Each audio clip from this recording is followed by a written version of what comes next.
de l'entendre, de la comprendre à travers trois approches qui sont celles de nos invités, en commençant par Aline, qui va nous porter la parole du mouvement.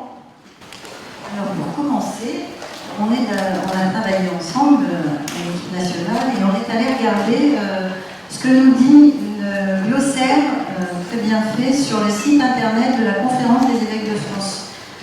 Ce qui nous dit pour le mot spiritualité. Spiritualité, c'est ce qui appartient à la vie de l'esprit.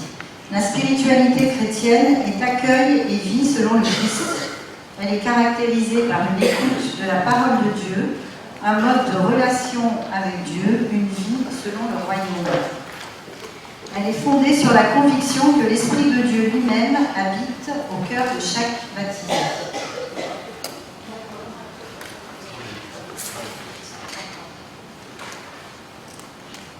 La première partie de cette intervention, c'est un rappel de notre histoire pour mieux comprendre nos racines, savoir d'où vient notre spiritualité. La spiritualité du mouvement, elle est d'inspiration de celle de Saint Vincent de Paul.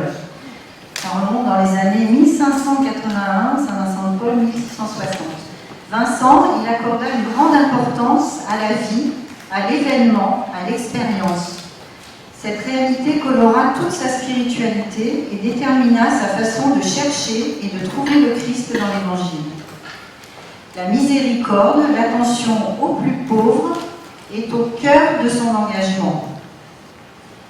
Jean-Émile Amizan, frère de Saint Vincent de Paul, a créé en 1918 la Congrégation des Fils de la Charité.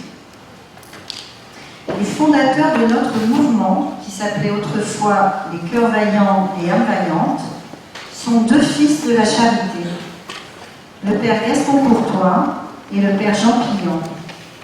Dans votre dossier, vous trouverez, vous les lirez si vous le souhaitez et quand vous voulez, les biographies de ces deux pères fondateurs de notre mouvement. Un rappel aussi, c'est que l'Église distingue trois vertus qui ont Dieu pour objet. La foi, l'espérance, la charité. Dans le christianisme, la charité consiste dans l'amour de Dieu et du prochain. C'est donc l'attention aux plus pauvres et les actions qui sont construites avec eux. Gaston Courtois, dans son livre « Quand le Seigneur parle au cœur », précise, et donc c'est le Seigneur qui parle à Gaston Courtois, « Celui qui s'efforce d'aimer avec mon cœur voit tous êtres et toutes choses avec mon regard et entend intérieurement le message divin que tous êtres et toutes choses sont chargés de lui porter. » Nous comprendrons qu'il s'agit donc de prendre la vie, et donc les personnes au sérieux, et de garder les yeux ouverts pour voir ce qui se passe dans le monde. Et cela, c'est essentiel pour la vie spirituelle. Prendre la vie au sérieux. Dieu nous demande de prendre la vie au sérieux pour ce qu'elle est. Parce que la vie des hommes, des femmes, des enfants, ça a du prix pour Dieu. Parce que la rencontre des autres, le respect qu'on peut leur accorder, est un chemin pour rencontrer Dieu. Il n'est pas au bout du chemin, il est en chemin, il est dans la vie. Il a voulu respecter l'autonomie et la liberté de l'humanité. Il nous laisse la responsabilité de vivre notre vie. Quand je dis la vie, c'est aussi celle de la société, l'ensemble de la vie du monde. C'est prendre aussi le contexte ecclésial. La vie est donc le lieu de l'évangélisation, le lieu où elle se joue. C'est dans l'épaisseur de la vie que Dieu vient nous rencontrer en nous proposant son amitié, son amour. Il est attentif à la vie des petits.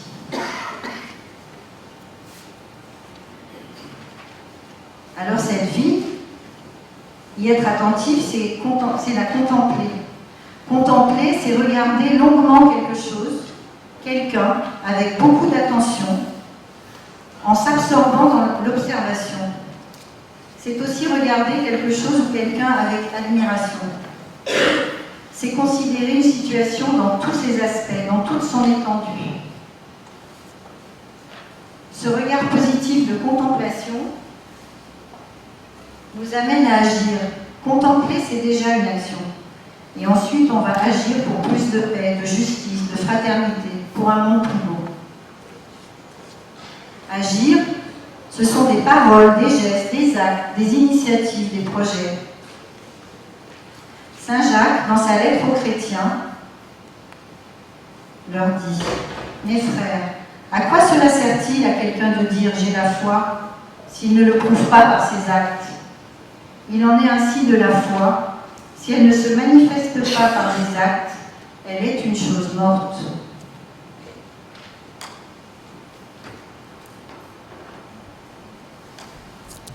Pour la CE, il s'agira donc de prendre la vie des enfants au sérieux. La prendre avec sérieux et prendre les enfants avec leur personnalité. Ils sont tous différents. Cela nous demande de regarder chacun, sachant que chacun grandit, se construit, vit dans un contexte particulier. L'enfant, c'est le plus petit, le faible. C'est aussi celui qui est capable de s'émerveiller. Dans l'Évangile, Jésus nous invite à l'accueillir comme on accueille un enfant. Dans l'Évangile de Marc, on voit que Jésus appelle les 12 disciples. Il leur dit « Si quelqu'un veut être le premier, il doit être le dernier de tous et le serviteur de tous. » Puis il prit un petit enfant et le plaça au milieu d'eux. Il le serra dans ses bras et leur dit « Celui qui reçoit un enfant comme celui-ci par amour pour moi, me reçoit moi-même, et celui qui me reçoit ne reçoit pas seulement moi-même, mais aussi celui qui m'a envoyé. » Prendre la vie des enfants au sérieux, c'est leur donner leur place d'acteur, c'est reconnaître qu'ils peuvent être eux-mêmes missionnaires auprès d'autres enfants et aussi d'adultes, qu'ils sont porteurs d'une parole de foi qui fait vivre. C'est reconnaître aussi qu'ils nous disent, par leurs paroles et par leurs actes, quelque chose de l'Évangile, sans qu'ils le sachent eux-mêmes.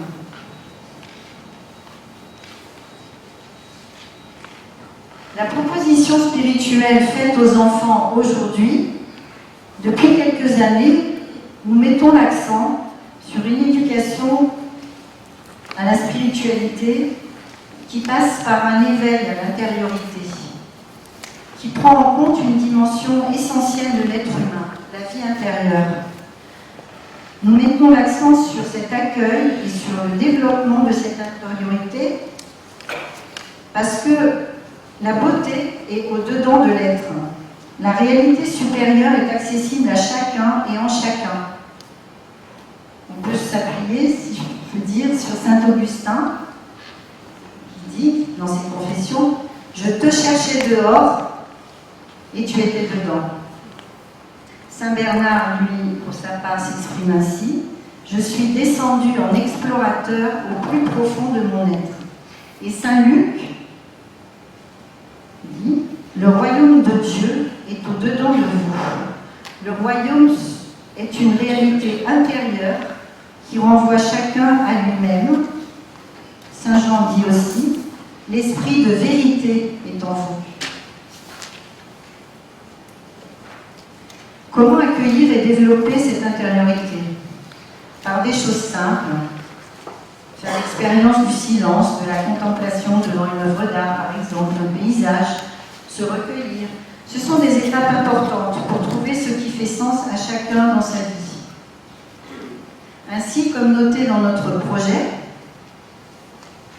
s'arrêter pour admirer et ressentir ce qui est beau, ce qui est bon ici et maintenant, permet aux enfants de découvrir ce qui est signe de joie. Ils développent ainsi un espace intérieur et s'ouvrent à une réalité plus grande que nous et qui nous dépasse. Pour quels enfants aujourd'hui?